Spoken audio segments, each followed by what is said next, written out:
কে ignore করলো, কে ছেড়ে গেল, কে পিছনে বদনাম করলো, এগুলোর এখন আর আমি পরোয়া করি না। কে ভালোবাসলো, কে আমার খারাপ সময় পাশে ছিল, কারা আমাকে সাপোর্ট করলো, এগুলো পরোয়া আমি করি।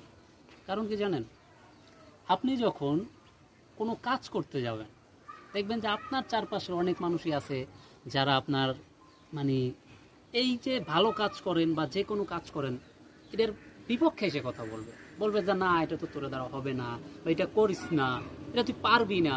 সো তাদের কথা কখনো মনে এবং মাইন্ডে সেট করবেন না। আপনি নিজে কি চান বা আপনি কি চাচ্ছেন সেটাই সবসময় মাথায় রাখবেন। যখন আপনি সাকসেসে যাবেন না, যখন সাকসেসের উচ্চ মাকামে পৌঁছাইবেন, তখন এই যে এই মানুষগুলাই যারা আপনার কাছের, যারা আপনার পাশের, যারা আপনার খুব ক্লোজ, এরাই এসে বলবে যে হ্যাঁ তুই পারছস, আমরা জানতাম যে তুই পারছস। সো এদের থেকে দূরে থাকেন।